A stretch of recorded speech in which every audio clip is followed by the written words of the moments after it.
மிஷினால் என்ன வேணாலும் செய்யலாம், ஆனால் கை பக்குவம் வரணும்ல, அது மனசுலேருந்து வரணும். பொதுவாக லைஃப்பில் நம்ம பண்ணுற வேலையை ரசித்து பண்ணணும்னு சொல்லுவாங்க. அதுக்கு பெரிய பிஸ்னஸ் மேனாக இருக்கணும்னு அவசியம் இல்லை.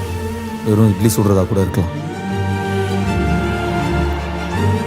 முழுக்க நம்ம கம்பெனிக்கு வந்ததுக்கு அப்புறம் 15% ப்ராஃபிட் இன்க்ரீஸ் ஆயிருக்கு. சூப்பர்யா, சரியான வேலைக்காரையா நீ. நமக்கு அப்புறம் இந்த வீடும் நம்ம கடையும் அப்படியே போயிடுமோன்னு. அவன் எங்கே போக போகிறான்? இங்கே தான் திரும்பி வர போகிறான், இங்கே தான் திரும்பி வர போகிறான், இங்கே தான் திரும்பி வர போகிறான். தள்ளிக்கங்க. ஏப்பா முருகா, அந்த பொண்ணு கயல் யாரு? கும்பிட்டு வேலை செய்து ஒக்காளி கொமட்ல குத்துனானா? You're the best.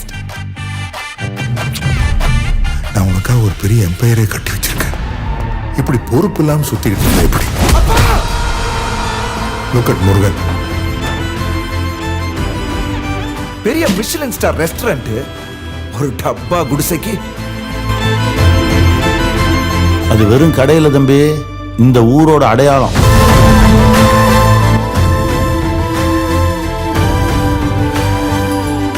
அந்த இட்லி கடை எங்க ஊருக்கே பெரிய சென்டிமெண்ட் சார். அவனை முழுசா அழிக்காம நான் இங்க வர மாட்டேன். வேண்டாயா,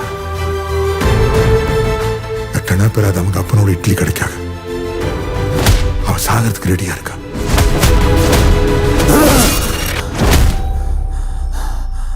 ஆத்தி, இட்லி சுடுறதுன்னு அவ்வளோ இஷ்டமா? நான் என்னவோ இட்லி சுட தான் பிறந்த மாதிரியே எனக்குள்ள ஒரு நினைப்பு.